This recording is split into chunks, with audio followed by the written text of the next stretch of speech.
Très chers internautes, très chers téléspectateurs et tous nos auditeurs qui nous suivent partout dans le monde, il faut retenir ceci aujourd'hui. On a beaucoup de regrets, beaucoup de Congolais regrettent par rapport à la visite du président polonais qui est allé rendre visite au Rwanda pour donner une main à ce monsieur-là, Paul Kagame, qui est un tueur, un sanguinaire, en disant que si aujourd'hui vous êtes attaqué par la RDC, il faut qu'on le dise ça simplement parce que c'est quelque chose que lui-même n'a pas voulu dire, mais il était envoyé par ses parrains que moi je dis que Pologne, le pays, le président polonais, il est membre de l'OTAN parce que Pologne fait partie de pays membres de l'OTAN. C'est pour cela qu'ils sont allés soutenir le pilleur, le sanguinaire Paul Kagame pour qu'il puisse être offensif contre nous. Parce que nous, on s'est dit déjà prêt en fait d'attaquer Paul Kagame, un petit pays que la guerre ne fera pas même des jours. Des jours, c'est trop. Parce que nous avons une jurisprudence qui nous montre toujours que nos militaires, dans l'Antiquité, dans le passé, ils sont allés récupérer un certain monsieur au Rwanda. D'ailleurs, ça n'avait pas fait même 48 heures. Donc, c'est que le président polonais, un petit monsieur qu'il est, un pauvre monsieur, ce président polonais, c'est un pauvre qui était envoyé par... Il était au service envoyé par ses parrains américains, anglais, français, pour que Kagame soit aux acquis, puis qu'il soit prêt pour avoir des armes qui viendra au niveau de l'OTAN. C'est quelque chose que nous disons, ça ne nous intéresse pas. Que le président polonais aille au Rwanda, dire à Paul Kagame que non, voilà, la Pologne et moi, nous sommes prêts pour te soutenir. Ça, c'est leurs affaires privées. On connaît, on a l'idée qu'un jour, ça s'arrêtera quelque part entre tous ces pays-là avec le pays Rwanda. C'est ce que je voulais dire. Donc nous, les Congolais, nous sommes aux acquis, nous protégeons toujours notre territoire.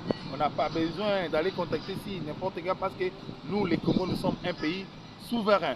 Donc, la visite de ces pitons présidents, le piton président, monsieur pauvre, qui n'a pas même un compte bancaire, qui n'arrive pas même au niveau de faire vivre sa famille. Il est allé au Rwanda chercher l'argent parce qu'ils savent très bien que le Rwanda retrouve l'argent. Paul Kagame, il a l'argent, il est à la tête du pillage de la RDC, il a beaucoup d'argent, on a les soutenir, il peut nous donner quelque chose. Messieurs, toi le messieurs président, je ne sais pas si tu es qui, tu étais qui dans les temps, avec tes petites études que tu as fait en Pologne, tu es pour l'embrayer l'Afrique. L'Afrique reste un continent fort, l'Afrique reste un continent très fort, un continent souverain, comme la RDC aussi c'est un pays souverain. On s'en fout de votre visite au Rwanda, on s'en fout de ça. Nous les Congolais, Tozawana, Tosimana, le Bokomoko, c'est ça qui est beaucoup important. Vous savez, il y a aussi un problème qui nous a vraiment intéressé dans cette visite du président polonais au Rwanda. Le président polonais, c'est un petit, mais ici c'est un petit pays en Europe, c'est un petit pays aussi dans le monde de l'OTAN qui ne fournit, qui ne donne, qui ne contribue au rien, qui sont là comme un protocole. Vous savez, lorsque vous avez le protocole, un protocole sous certaines sentinelles, c'est comme ça, nous, j'appelle tous ces pays qui sont membres de l'OTAN, l'exemple comme la Pologne.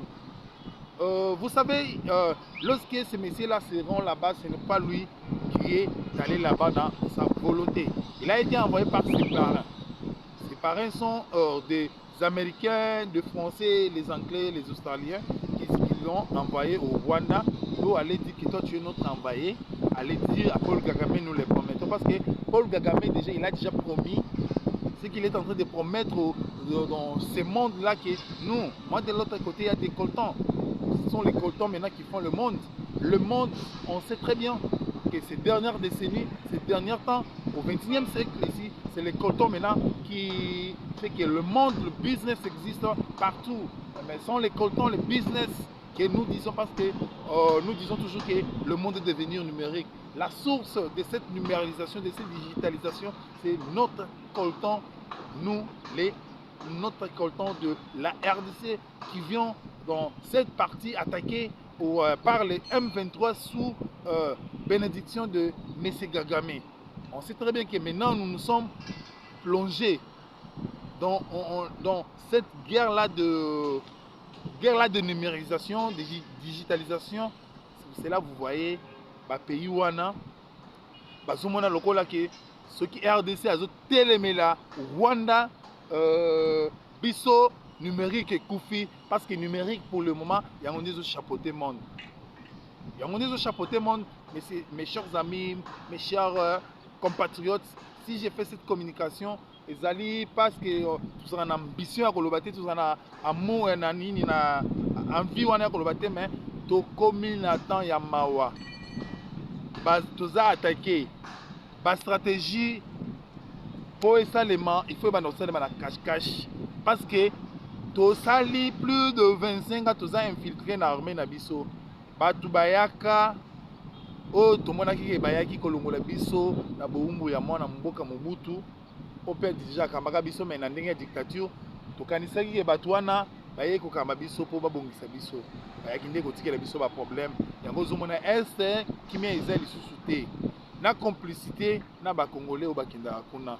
Yango nous disons que le pays comme la France, to sengi na bazoko kamba mboka. Tous les déjà bango ba précaution. Tolanda ba message bazo tinda ba représentant na bango auto benga ba diplomate awate. C'est l'hypocrisie oyo mwana mboka Félix Antoine Tshisekedi Tshilombo aloba tango azalaka na Brazzaville alobi l'hypocrisie nde toboyi. Moni l'hypocrisie eza bien te. Yango wana eza motuya. Tango mwana mboka Antoine Félix Tshisekedi Tshilombo alobaka ngo na Brazzaville batu ba kondanaka ye batu balobaka n'importe quoi. Yango nde tolobi ke biso ba Congolais toza na misu. Toza la prudent parce que ambassadeurs au baza awa ils font l'hypocrisie à makambozo le Cana Est. Voilà na niveau ba diplomate parce que j'ai déjà fini avec visite ya ndeko oyo azali bongo président ya Pologne ou akendeki na Rwanda pour promettre Paul Kagame que bango baza prêt soki lelo problème ba attaquer bango ba ko soutenir bango baza ko flatter pour ayibelaka bango minerai. Après ça, bango basala ba entreprise numérique na bango ezala au top. Bazo biloko na bango na ba ko télé suspicion na cher. Omoni yango il faut qu'on retenir que batu baza sima ya eloko wana ya visite wana ezali bongo États-Unis, France, Belgique et France, excusez-moi, c'est pas la Belgique, États-Unis, Angleterre na France, na Australie. Omoni po yazo mibimisa mingi te. Mais bah, investigation Isali, Australie, il est derrière aussi toutes ces histoires ou tous les pillages qui se passent dans l'Est et en Nabiso. Et on a tout le Congolais, vous êtes prudent, surtout au Kambabiso, moi, Namboka Félix Antoine Tshisekedi Tshilombo, quand on a une décision, ça là toujours aux acquis parce que Biso, tout ça, Simanayo, pour te soutenir, FARDC, voyant, messieurs, oh, bazoko bunda pour Namboka. Tous à la cima, tous s'intéresser à les politiciens, les gens qui cherchent leurs intérêts, les communicateurs, les filles tout bien. Bato bakamba tout bien, nesi ndeko Mama Gracia, Oyazalaki, ministre ya économie, na FCC Cash, akamba tout économie bien, mais tout le monde le loba mosusu baye, bazako kamba le côté. Vraiment merci beaucoup na maman grâce l'ancien ministre il y a l'économie na FCC Cash tout le monde salata ba 3 ans carburant et mataraté bidon de mataraté ndé ba to soutenir wana bolanda kate ba discours ya pa politicien parce que pour le moment tozana na makambo itali est pour est ça menacé makasi yango na zolo bana congolais nyonso que il faut que la prudent ba autorité. Il faut même qu'au ambassade ya Pologne si l'ambassade ya Pologne il faut que l'ambassadeur na bango azonga et pas na bango comme ça bango ba soutenir Paul Kagame parce que Paul Kagame azande ko bungisa biso koboma bandeko mpona minéraux nzambe apesa biso po tolobaka yango ke soki aza nango mposa aya d'une manière officielle bapartenaire na ye wana so baza nango mposa baya d'une manière officielle baya kozwa me ndenge ye azokende na ndenge ya koboma bana mike bainosa bazokufa na makambo wana koboma bato kosasine criminalité eleki moto aza koparene criminalité wana eza Paul Kagame aza te na soni te azosala bavideo aza kopesa bato basala baguerre numérique. C'est pour cela biso s'en charger po ye akobanda kozwa ata 250 000 vidéos par jour. Bavideo echange forme tokobanda koloba na français même asa toyebi kosala baanalyse bio na français te mais tokobanda kolobaka na français biso toyokola na classe wana po ye mpe ayokaka na bapartenaire na ye wana bayokaka po toza ozake parce que toza na président oyo aza mobali ali atonda oyo abotami epa motu mpe oyo ayebi makambo yango ya Congo yango nous on s'en fout de lui. C'est ce que je voulais dire par rapport à guerre ya est. Donc restez toujours branchés, restez toujours vigilants na ba voyant combattant na biso baza na front babundisa munguna kindeme po bazala na eloko il faut soutenir bango. Tant que soutenir bango d'une point morale, mentale, na Paul Kagame. Mais très chers téléspectateurs, très chers internautes, surtout les Congolais de diaspora, les Congolais qui vivent dans les pays, il ne faut pas être étouffé, il ne faut pas être agité par rapport à ma vidéo, ma titre, oh bango moko bazo pesa média international, ba sala ka analyse, ba diffusera biloko ba ko biloko lukuta, bolanda biloko nyonso wana te. Bozala kaka ozakie po toyebaki niveau ya bato wana ekomeli wapi.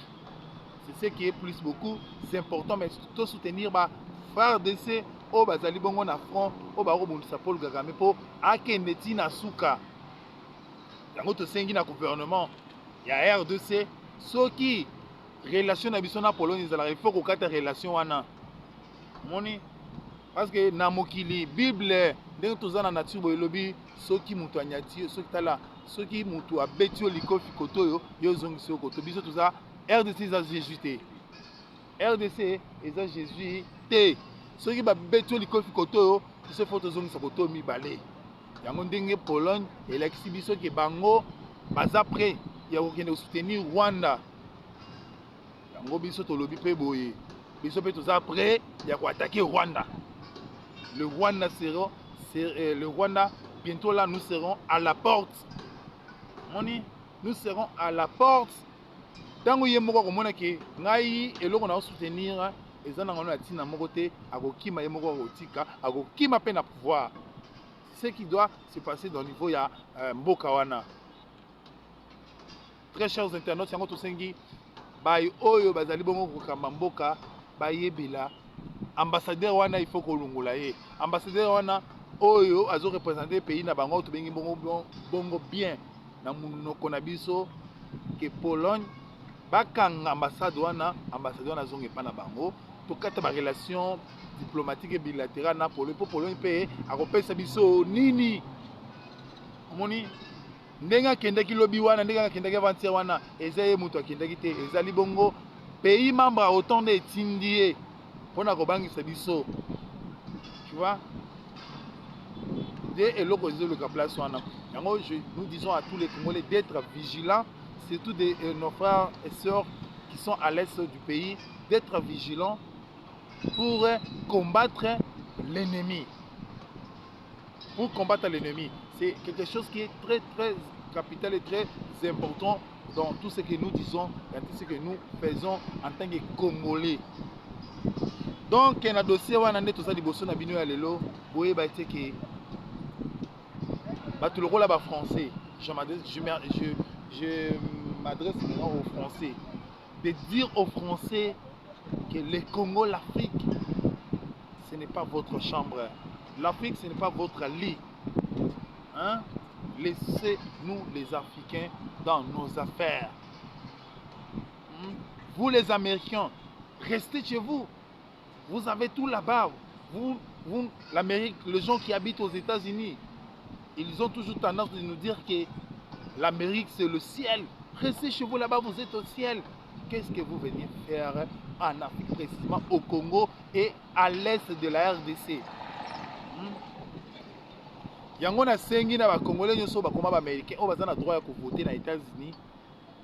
Les élections bientôt là. Bo voter ba démocrate té. Ba démocrate ndé bato bazo ko tsa bitumba na mboka. Ba démocrates ce sont eux qui font les désordres dans tous les coins du monde. Ce sont les démocrates. Ils n'ont pas besoin de la paix. Ce sont des sanguinés. Les gens qui cherchent toujours que le sang des gens coule pour leurs intérêts.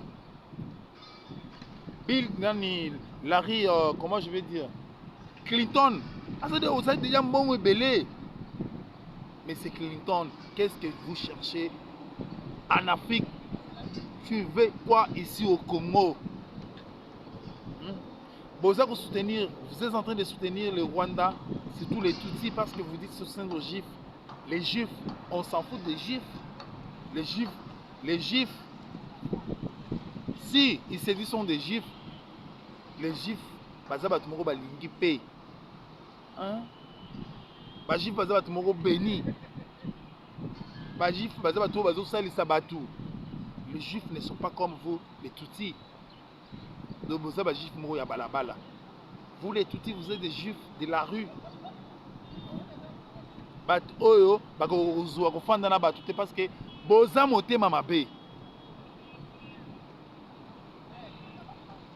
Ba Congolais oyo baza complice na makambo oyo tozo yeba kaka moko tokoma système ya yo Congolais oyo musalo sala oyeba toyeba kango te tozomanga ozotonga bandako to bandi koyeba eloko nini yo mbongo zwaka wapi bonde misala bato bakoma osala na Congo awa ya okende Rwanda okende komela kolia kozwa mbongo kotekaka mboka na biso sur le plan ya information. Tokozala na posa ya kobanda ko détecter mutu nyonso na Congo musala osalaka so tomoni ke non yo voyagera mingi okenda mingi bakote ba Burundi buka toyeli yo na ndako tosali yo opération toyebi ndako topiye yo tobuki yo ndako tozotinda bato basala mabe te mais on a marre de vous. On a marre de vous. Bato boza complice parce que bandeko baza ko kufa. Botela ba vidéo zo cycler na ba réseaux sociaux. Soko za mutu, oza na humanisme, zamba skela yo lokola nde akela batu mususu. Mon cher, eza makambo akolela. Eza vraiment makambo akolela. Eza makambo akolela makasi. Yango tosengi mbongo ndenge marche salami lelo mokolo ya vendredi. Awa na Kinshasa bato bakeli liboso ambassade ya France. Tokosala lisusu na ambassade des États-Unis. Même si pour l'ambassade on est kanga, pour toujours perdre le comoko, on perd quoi? Sur l'ambassade de la France, les États-Unis et Kangame. Tous on a besoin de relation avec la Russie. Tous on a besoin de relation avec la Russie parce que la Russie a repéré ses bisous minduki. Oh, toko bête po, bango bazana minduki bazolo kabatoko so bango. Nous on ne manque pas l'argent. Les couleurs à minerai nabiso par rapport à notre minerai. La vie n'est pas encore calme, la vie est devenue bizarre, les gens ne vivent pas à l'aise par rapport à notre milieu, par rapport à notre richesse que Dieu nous a donnée. C'est ce que nous disons à tous les Congolais d'être réunis, d'être ensemble pour qu'on puisse combattre l'ennemi parce que l'ennemi il est déjà à la porte. L'ennemi vit envers nous, l'ennemi est avec nous. L'ennemi n'est pas loin, l'ennemi est près. Il est à ta côté, l'ennemi là, qui fait du désordre. Les gagamés là, nous avons d'autres gagamés, de petits gagamés ici au Congo. Il faut les détecter, et savoir ils sont où, ils vivent où. Comme on avait détecté Mwangachuchu. Et les autres qui ont fui. Comme on avait détecté Nanga. Ce sont des petits gagamés. Les gens qui veulent récupérer notre pays à nous, nous les Congolais. On a marre de ces gens-là, on a marre de ces personnes-là qui veulent détruire l'avenir de nos enfants que nous avons nés dans ces pays. C'est pour cela que je dis à tous les Congolais qui me suivent partout dans le monde de soutenir nos militaires, nos jeunes frères, nos papas, nos mamans qui sont au front là-bas, qui sont dans les systèmes d'offensive contre M. Kagame parce que la justice de Dieu sera là bientôt. La justice de Dieu jugera M. Kagame parce qu'on a marre de lui. On a marre de ce messier. On a marre de ces messieurs. Tous les Congolais, grands frères, papa, soutenons tous nos militaires qui sont au fond. Et je demande je demande plus beaucoup à la jeunesse, surtout aux jeunes, je demande aux jeunes, les gens qui sont plus beaucoup très actifs dans le domaine de l'informatique, il faut répliquer. Si vous voyez quelque chose qu'on a en train de surmonter ou d'entrer de faire quelque chose sur Internet, excusez-moi, qui est contre notre pays, il faut répliquer. Il faut multiplier le système pour déstabiliser cette publication numérique. Donc armez votre outil numérique de la communication pour contrer ces gens-là. Parce que nous allons les combattre maintenant dans tous les systèmes. Vous voyez ce qui se passe? Même des chaînes internationales, même il n'y a que VOA, il n'y a que La Voix de l'Amérique. La Voix de l'Amérique, même quand je dis La Voix de l'Amérique, version Lingala, qui diffuse tout ce qui se passe à l'Est. Mais si vous regardez, nous avons des canaux, la Radio France Internationale. Donc les médias, le média français ne diffuse rien. Hein? Le média français ne diffuse rien, ce qui concerne la guerre. Je demande aux opposants, aux Rwanda, aux opposants aux Rwanda, aux Ouambon et à Kagame pour avoir information, d'arrêter ça, c'est pas bon. Il faut arrêter. Si vous des députés na binoawa, na parlement, ba fonda elongo po tozoka ba stratégie to bundisa Kagame po yeto ko bundisa ti même bitumba et aussi lelo mais na cause tozonga na maloba muza be la guerre sera longue et populaire. Kagame, il faut s'attendre que la guerre avec toi sera longue et populaire. Je l'ai toujours dit, toi Kagame, ta mort sera comme la mort de Hitler Adolphe. C'est comme ça que tu dois mourir. Et tu mouriras comme ça. Donc c'est ce qui est plus beaucoup important. Nous donnons toujours notre point de vue. Pour aujourd'hui, ce que vous pouvez retenir. Tolingi, ambassadeur ya Pologne à Lungo na Mboka na biso. Ya République démocratique du Congo. Et là quoi mi balé. Tolingi tous les sous membres autant et surtout les membres Tolongwa.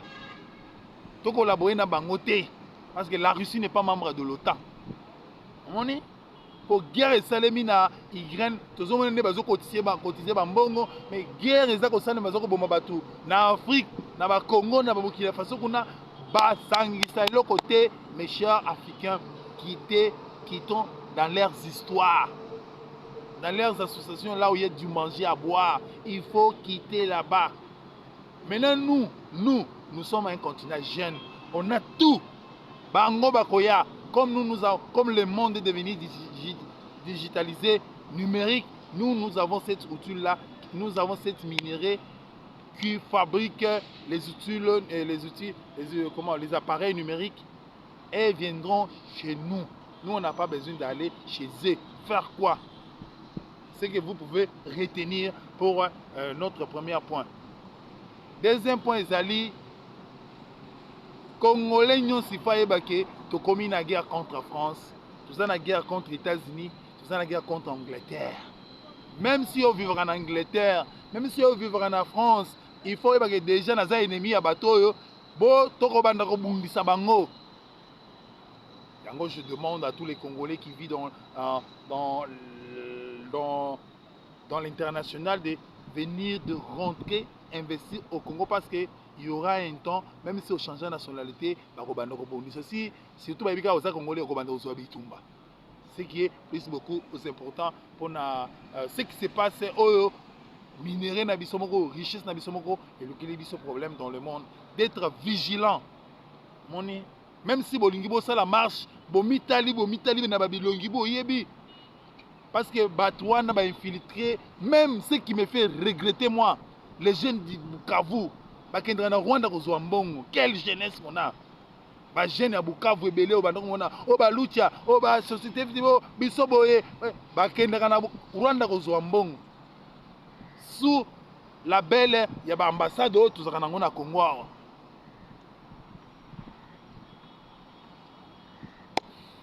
On est presque à la fin. Na pesi mbote na ba nyonso balandi biso à travers le monde.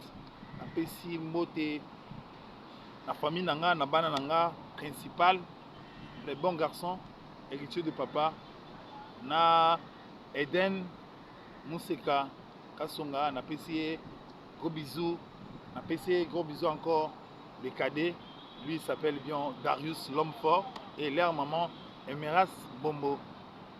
J'ai grand merci de beaucoup soutenir biso partout, na pesi mbote na ba Congolais en France, Belgique. Ndenge ozawana yebaka oza ennemi à place yo ozawana. On se retrouve tout juste après. On se retrouve dans le prochain numéro. Ciao.